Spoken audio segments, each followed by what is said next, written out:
The purpose of this meeting is to interview the candidates for the school board vacancy in School Board District 7, which encompasses parts of 11 Metro Council districts. The candidates will be voted upon at our November 5th Metro Council meeting with a majority needed to attain the appointment. Unfortunately, we have a limited amount of time with each of our candidates, so we'll employ the following process. Each candidate will be called forward separately in alphabetical order. I'll ask the candidate to give a brief introduction, their experience with Metro schools, and why they're running for this position. After that, we'll open the floor for questions from members of the Rules and Education Committees.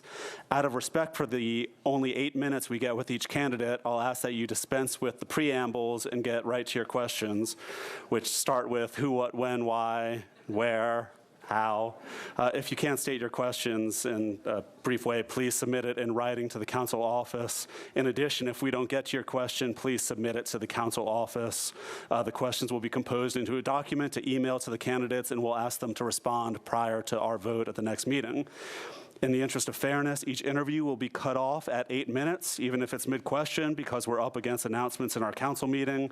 At 8 minutes, well, the plan was for us as a Rules Committee to vote whether each candidate is properly qualified as we're required to by our rules. We're waiting for some clarification from Metro Legal on qualifications, so we'll actually take those votes at the next meeting. Those are just votes of the Rules Committee, not in favor or against a candidate, just saying they meet the qualifications necessary for school board. We have 4 candidates to interview. They will be in order: Elizabeth Hines, Frida Player-Peters, Allison Simpson, and Kevin Stacy. Would you like to add anything before we start? Thank you. Okay. Then Ms. Hines, can you please come forward up here?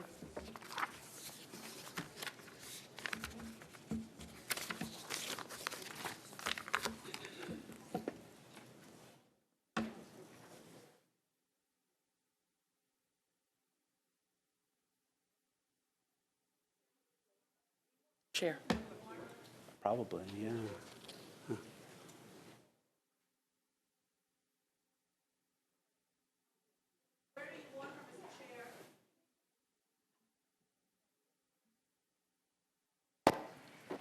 The next candidate to be prepared to quickly come up. Yeah, I'll ask him before. Oh, I guess we're not having a vote, but yeah. And Ms. Player-Peters, you'll be on deck. Hi, yeah, right up here in this chair.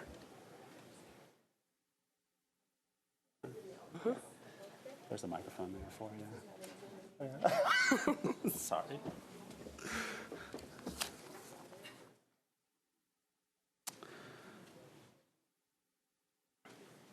Okay, Ms. Hines, could you please tell us a little bit about yourself, your background in public education and Metro schools, and why you're running? Absolutely. Okay. Do you want me to face you or then? Okay. Good afternoon, Council. Thank you for the opportunity to meet with you today. I am honored to present my position to you in this setting. Before I begin, I would like to submit some recommendation letters from friends, family, and associates. Can I do that? Thank you. I want to represent Metro School District 7. I'm so proud of our district. There are 12 schools in this region. We lost a 13th school last school year. There are 2 reward schools and 1 priority school in District 7. It houses 3 school clusters, spans across 6 council districts, and sits in the east, southeast, and southwest quadrants. District 7 has 8 elementary schools, 1 of which is a charter school, 2 middle schools, 1 high school, and 1 alternative learning center for grades 5 through 12. District 7 serves around 8,000 children. That's about 10% of the MNPS student population, and employs hundreds of MNPS staff. The growth we're experiencing and the future of this region is one we should all be looking forward to. 5 to 10 years from now, we will look at Nolensville Road, Antioch Pike, Bell Road, Murfreesboro Pike, and its surroundings, and we won't recognize it. People are moving here for various reasons, and they're coming with their children, their businesses, and their expectations. I'm one of these people. As these areas grow and develop, I want to see the same growth and enthusiasm for its surrounding District 7 schools. I consider myself a community organizer, which by default also makes me an ally to the council. I recognize that working in the public domain is different from the private industry, but that does not give me an excuse to be complacent, arrogant, or pessimistic. The community is watching with their eyes and their hearts, and they will be looking for a trustee who will be advocating for the students' best interest. The families who are planning to move to this area are also watching. Let's not forget that they're making life-changing decisions, and we want to give them every excuse to choose us and stay with us. I care about the children and their teachers, but in addition to this, I have respect for each child, their parent, their community, and their teachers. I do not think everyone is capable of caring for people outside of their immediate family and community, but anyone in this position must be capable of having respect and showing respect for every child. That is a must-have. I'm a diligent and thorough worker. I approach my task with a sense of urgency, and I see my task to completion. I also expect from my team by setting measurable goals in order to assess our completion status and provide proper reporting. I'm not sure if I developed a type A personality because of my engineering training, or if I went into engineering field because I have a type A personality.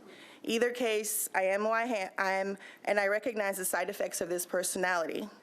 That is why on a board of 9 individuals, you can count on me to track incomplete tasks and continue to remind the team of what we promised and what still needs to be delivered. As a representative of District 7 schools, I will represent all constituents, and being that I was not voted in, I will have to earn the trust of my district for the next 10 months until the term ends, and who knows, maybe they'll want me back. If appointed in November, I will spend all of my 10 months fostering a spirit of mutual respect and focus on what is best for the children among board members and within the administrative team. If appointed in November, I will spend the rest of the 2019-2020 school year fostering community involvement through events, public gatherings, newsletters, reliable MNPS online resources, and hopefully district committees. To remain grounded during this assignment, I will listen to the subject matter experts and continue to educate myself by attending forums, seminars, webinars, read books and articles on the topics. Public service is a calling. Serving on the school board for District 7 is personal to me because my children, their friends and families, their teachers and their teachers' friends and their teachers' families are relying on the board to make decisions that right the wrongs of the past, provide allowance for the present, and ensure there is a future. I do not take this job lightly. I do not take any job lightly.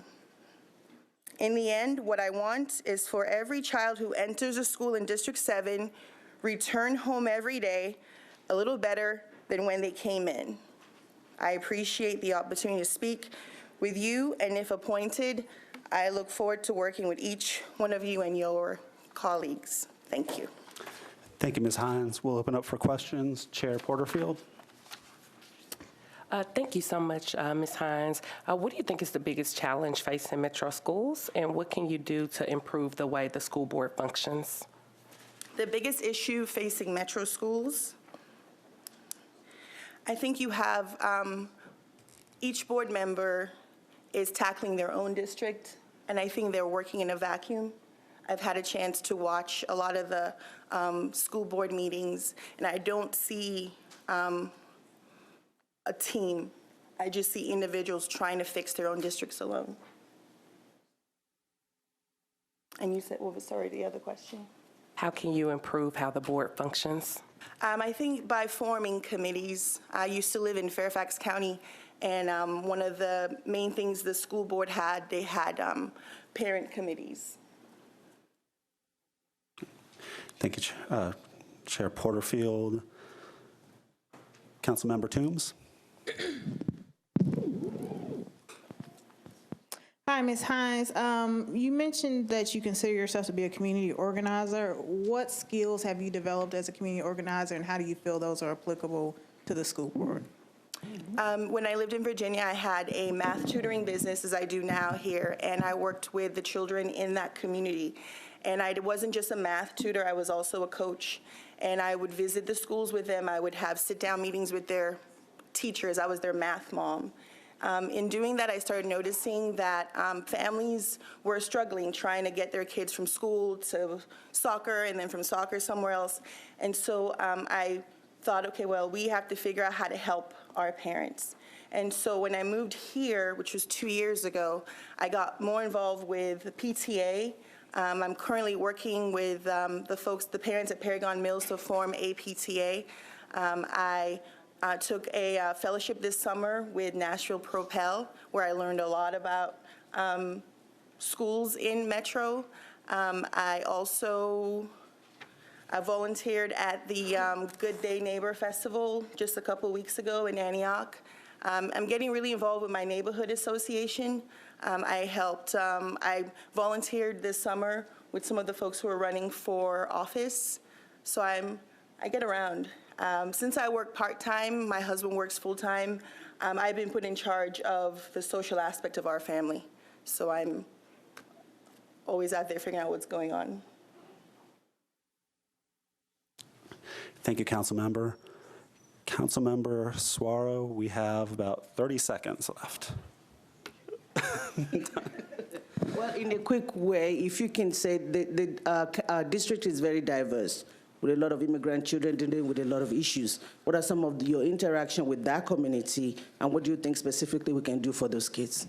I moved to the U.S. when I was 16 years old. I came here when I was 12. We went back, and we came back finally when I was 16.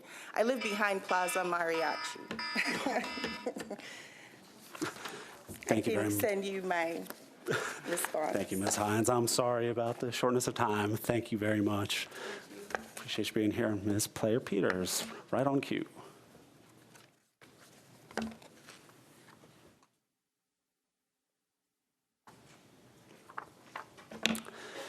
Thank you for being here. Could you please tell us a little bit about yourself, your background in public education and Metro schools, and why you're running? Good afternoon, everyone. My name is Frida Player Peters. My introduction to Metro Schools started in 2005 as a union organizer of SEIU Local 205. And then I took a break doing some other career changes, then went back in 2010, where I worked with the school board and the director of schools on various issues representing the Metro School support staff employees. So we worked on different policy issues, employee issues, particularly the outsourcing of custodians at the time, and represented school board employees in the schools and outside the schools. So I've been working with them, working with Metro Council, advocating for support staff in schools, and particularly the funding, trying to find the money to prevent the outsourcing of the Metro for the custodians at the time, but also worked with this with the school board advocating for support employees regarding budget, regarding employee practices, particularly when it came to in-service days, make sure support employees had the training that they needed when kids were not in school, make sure there were safety standards for Metro employees, particularly the cafeteria workers, particularly the custodians when they were still under the Metro school system, but also advocating for pension and benefit for employees to make sure they weren't cut, but also enhanced over time. And so I've been working with school board in Metro schools, but also in Shelby County schools. During the merger of Shelby County schools and Memphis City schools, I worked with that school board to make sure employees were advocated between the harmonization of salaries and benefits at the time, working through the legal construct. So I have experience within Nashville public schools and also Memphis City and Shelby County schools. So I have different experiences working with them, working with the School Board Association, working with the Coalition of Large Class Systems, making sure that Metro schools' values were advocated, particularly on the state level, at the state legislature, but also on a local level to make sure that school board policies were upheld and making sure that employees' voices were heard, not only support employees, but also stand in solidarity with the bus drivers who are represented by the steelworkers, and also teachers who are represented by M&EA. So I've worked in different capacities, individually with individual school members, and then also on the state and local level, making sure that our Metro Schools policies were advocated on the state level, and make sure that as Nashville constituents were heard, and then also making sure that we also had the budget and the revenues to make sure that we could fund schools to the full extent possible, and making sure that the classroom got what they needed and support staff and teachers were there to have the resources, but more importantly, have a healthy and safe environment for students and then also employees. I'll open up to questions so you can learn a little bit more about me and my experience with Metro Schools. Thank you. Chair Porterfield? Thank you, Chair. What do you think are the biggest challenges facing Metro Schools, and how can you improve how the board functions? I think the biggest and obvious challenges is the funding of schools, and how do you make sure our employees, our teachers particularly, but especially our support staff, a lot of our support staff do not make $15 an hour, and so a lot of them are not making $30,000 a year. They're working 2 jobs, they are struggling, and also teachers who are making the average starting pay is $44,000, and how do they make sure they have the pay to live a quality lifestyle so they can put that into the classroom. Also about, are we using our resources efficiently? We have a $1 billion budget, represent 11,000 employees. There's more employees in Metro Schools than in Metro government. And so as being part of almost close to 50% of the Metro budget, how are we using those resources? And how do we work with you as Metro Council to make sure, as the school board speaks with one voice under the corporate governance system, that you understand our vision, you understand where we're going and how we're going to get there, particularly over the next couple of years. As the mayor said, he's committed to half of all new revenues going to Metro Schools. So what does that look like? How does that look like over term? What can we do immediately? Are we funding the textbooks, getting the textbooks that we needed? Are we making sure the classroom atmosphere has the education assistants to help the teachers who are overcrowded classrooms so they can support the teachers? Are the teachers having enough time to do the testing and do the qualifications that are needed? But also the support staff, do they have the resources they needed, particularly when it comes to ELL, or if it comes to emotional support learning, when it comes to discipline? As we saw in the Tennessean paper in the past year with Black students being suspended twice as rate as white students? Or do we have the resources where we can prevent the suspensions in the first place? Because if they're being suspended, they're not learning. If they're not learning, they're not doing well on tests. If they're not doing well on tests, then that brings our grades down. We don't have the reward schools that we need to have. So it's a systematic thing, and the question is, what are we preparing the budget for the next 1, 2, or 3 years? A person who comes and fills a seat, within 60 days after you elect the person on November 5th, the budget process starts. And I can bring a sprinting, right, hit the ground sprinting, because I'm familiar with Metro budget, I'm familiar with the school's budget. I've sat through literally scores and scores of school board meetings and budget processes. So I understand how to read the budget, how to understand the budget, understand, how the TIF part comes in play with the 777 budget line. How does that come into effect? How we change how incentives affects the budget, and also how the charter schools, when it comes to economy of scales, as more charter schools come online, how does that affect how we do particularly deferred maintenance in schools when it comes to capital budget, when it comes to funding new schools. Also, we have a issue in schools where, particularly being representing the South District in Antioch, we're busting out of the seams with portables. So how do you address that issue with capital spending? And also, being a elected official, you have to do a lot of constituent services. And so if we're going to be building new schools, adding on, how are you contacting with the neighbors? How are you talking to them that this is going to be coming into your backyard, and how are you going to deal with construction and runoff? So there's different aspects, and it's very complex. But the main thing is, how do we communicate with the mayor's office, with the Metro Council, about how do we deal with the budget, and particularly the next literally 6 months as we go through this budget period, looking for new revenues, being creative about new revenues, having those tough discussions that we know we have to come in the next 6 months as we come into fiscal year 21. But then also let the voters decide what the next 4 years are going to look like after August 2020, and what kind of school board member they want, and how they're going to advocate for a district that's changing, that's very diverse. We have 40% of ELL or ELP learners in there. So how do we also make a way that new Americans and immigrants are coming into the district, and how they're being educated into the democratic process, and also how do they access the schools? What are the services? And who can really go in and say, this is in central office, this is the person you need you need to talk to with this. This is the translator you need to talk to. And also understanding that the immigrant community and new American community is not monolithic. So there's different ways that we need to approach them that's comfortable from their cultural standpoint, and understand that you just come to awareness of that. So I know that's kind of several things, the biggest challenges, but that's how I see it in the landscape. Thank you. Councilmember Murphy. Thank you. I think you probably answered, but I was a little distracted. But I just wanted to follow up. Don't look at me like that, Chair. So last budget cycle, for the first time in our 3 budget cycles that we had as in my first term, we heard from the school board members that their number 1 priority was pay for their employees. And so that has, weighed heavily on me, because I think that's important. In the last, 3 terms we hadn't, or 3 cycles we hadn't heard that. Tell us a little bit more about what you see the board's role in that, and what your strengths are from your professional experience. I think one of the main things we need to really start looking at is the pay scale, and make sure the pay scale is correct and it's also relevant to these times. I think the last time we had a thorough pay study, and so that also helps looking at it. For 1% COLA, it's $5 million. Time includes and step increase is another $8 million. That's not including the fringe benefits of pension that you have to add on to that once you increase the pay, and make sure that's fully funded.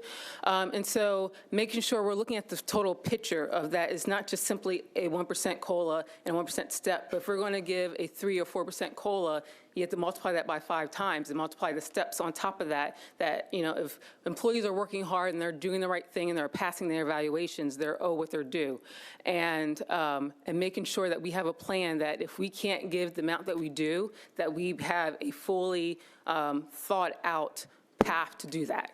And how do we do that? And one of the things also that's coming up too, we have the Study and Formulating Committee that's coming up, that's going to be named, and we're going to be looking at the pension system. And the pension system for support employees is a different pension system from the teachers' employees. The teachers are funded by the state, and the support employees are supplied by Metro government. So that's another thing we have to look at, is that make sure we're fully funding the pension system, we keep it intact, and then also, I hear a buzzer, and also how do you have a plan to keep that and deal with the liability? Thank you, Ms. Player-Peters. Apologies for the short time frame. Everybody, please, again, if you didn't get, we'll send out an email and let you know where to direct questions, since we have such a ridiculously short amount of time with each one of these candidates. Thank you, Ms. Player-Peters. Ms. Simpson, could you come up, please?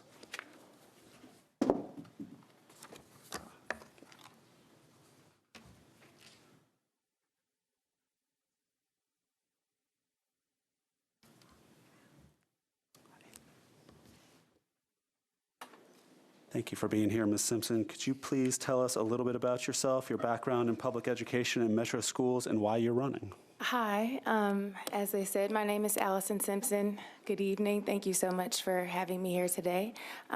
My experience in Metro Public Schools started around 2013 when my daughter was going to kindergarten.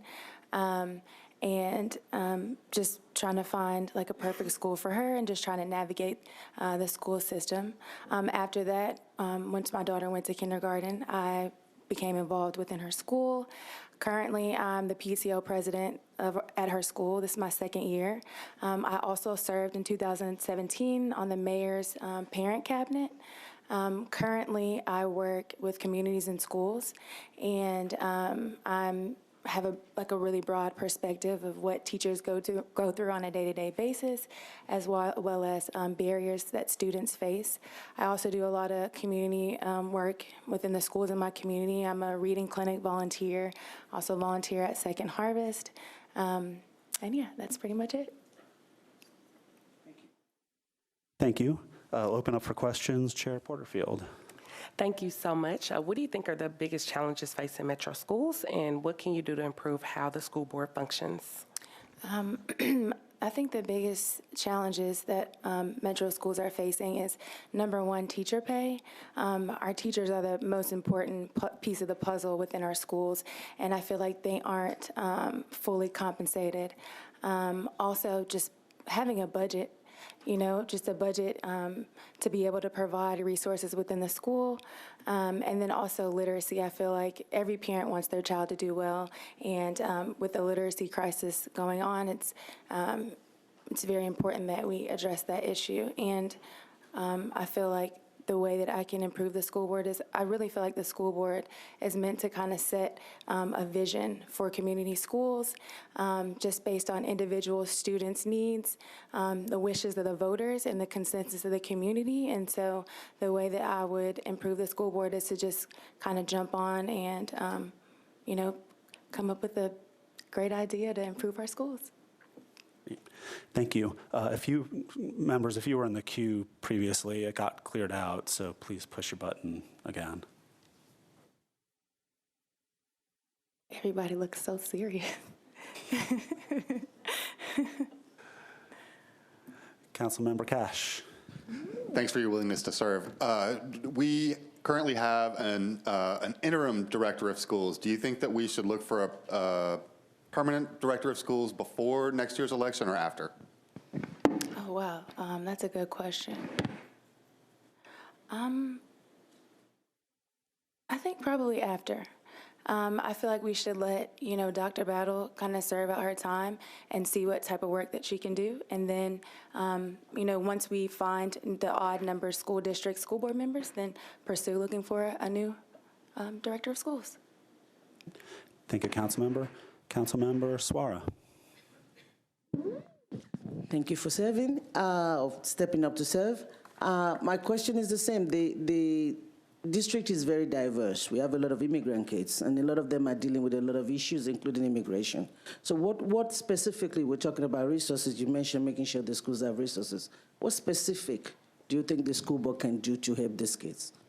Well, as I stated earlier, I work for communities and schools, and so I work, I'm contracted into a school out in Madison, Amqui Elementary, and we have a lot of immigrant students. And so really currently, what I would do and what I'm doing now is really just to provide a safe space for students to learn, make sure that they have the resources that they need, make sure that we are providing like a community atmosphere, and also bringing in outside resources. So like currently right now, our Conexión is working within the school that I work in.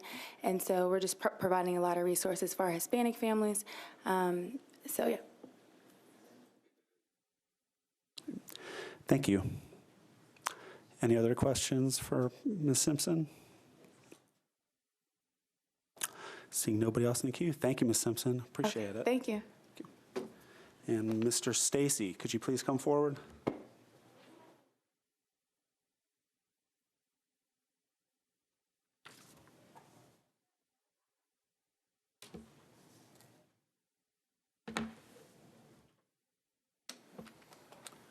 Thank you for being here, Mr. Stacy. Could you please tell us a little bit about yourself, your background in public education and metro schools, and why you're running?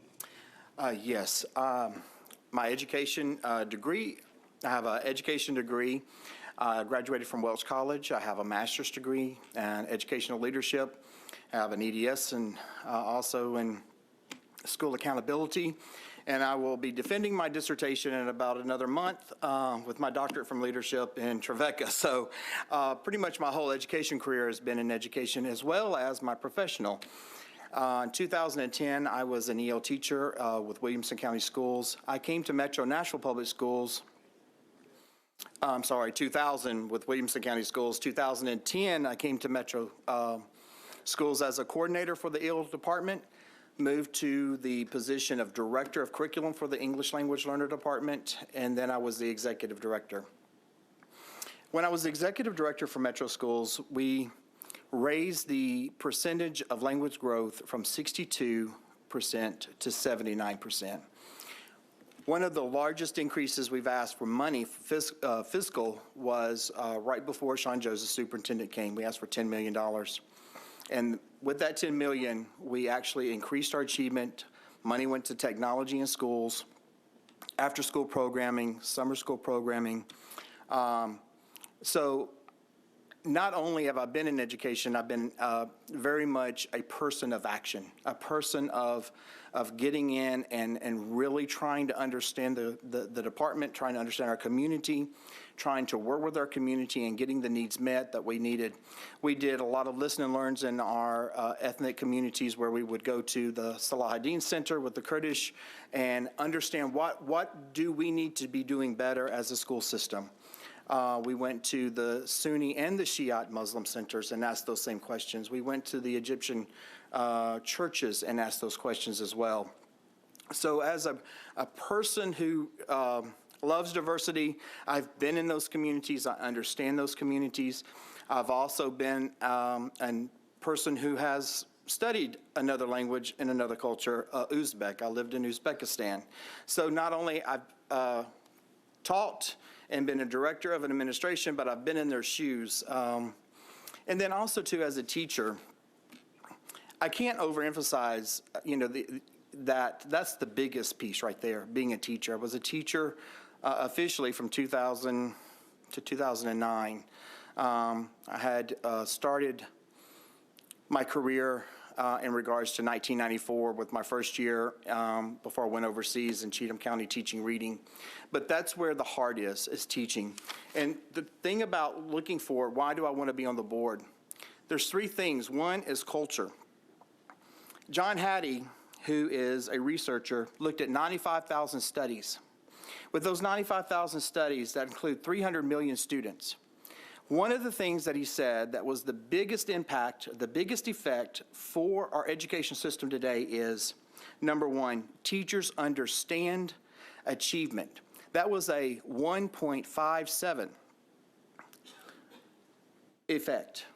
0.44 is a year's growth. When we see that, that is an experienced teacher who's been teaching many years. That's a teacher who understands where students are, how to immediately get them on track and get them where they're going because of the years' experience that they had. Today, we do not have time to waste in regards of keeping our teachers, understanding our teachers, and advocating for our teachers, and that includes their pay, but also their appreciation and understanding our veteran teachers. When a veteran teacher leaves our district, years of experience, years and money investment walks out the door with that teacher, and they're going to another county. The second thing that I want to emphasize is the urgency.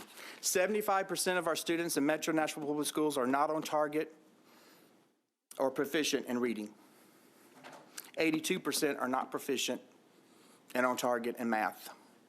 So there's an academic achievement issue, and then there's also a social emotional learning issue as well. I don't have to remind you, but because it's very recent, and 2 weeks ago, a young child in another county decided that he would commit suicide because he was somewhat outed on social media, and he didn't understand that that it got better, or that there was a way out besides suicide, so he decided that he would kill himself. We've got pressing needs of our students every day in our schools. And I think as a school board member, I want to make sure that I constantly bring those issues up. How are we missing our students? How are we missing our families?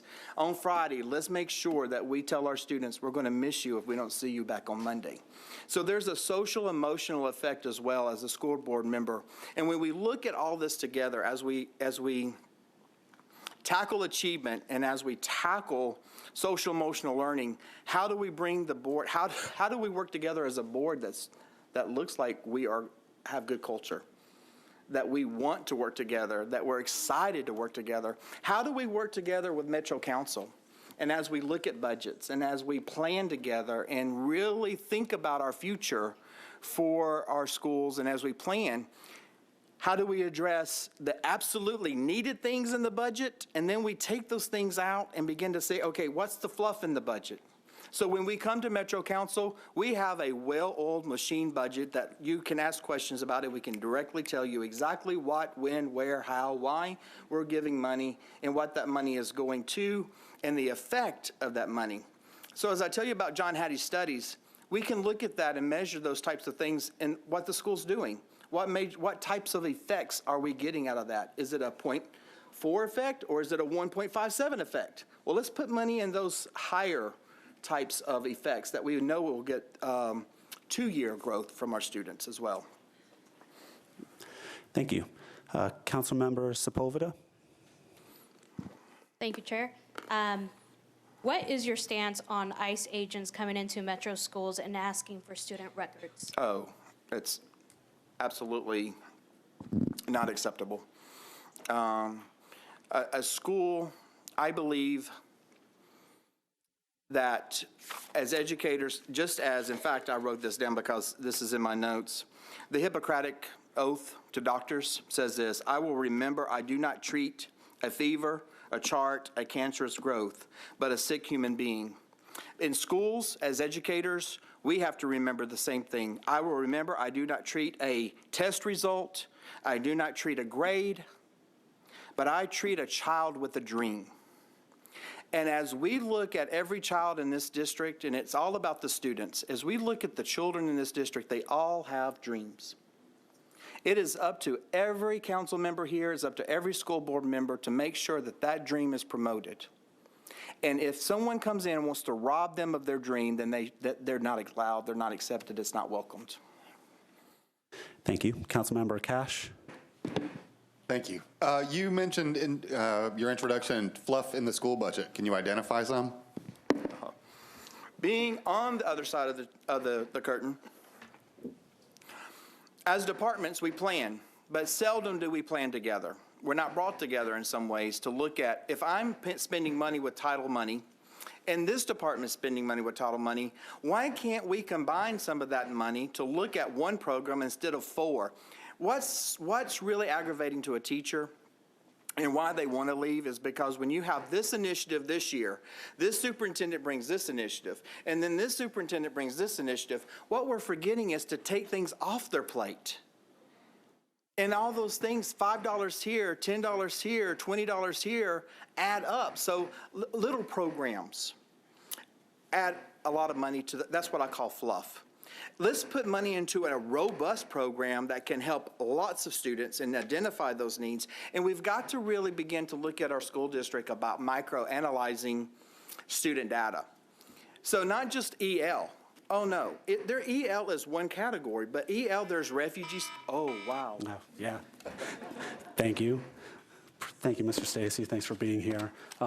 Again, y'all, I know there were a lot of questions that we didn't get to. We'll ask you to submit those so all our wonderful candidates can provide that information beforehand, since we're doing what should be a 4-month school board campaign and 9 minutes apiece here. And the Rules Committee will vote at the next meeting on qualifications, and we'll vote as a body at the next meeting. Do you have anything to add, Councilor? Right. Thank you all for being here. This joint meeting is adjourned.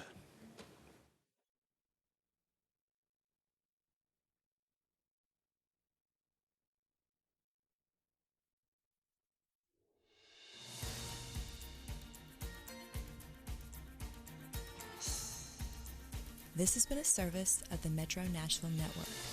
If you would like to see this presentation again, or for more information about this and other programs, visit nashville.gov.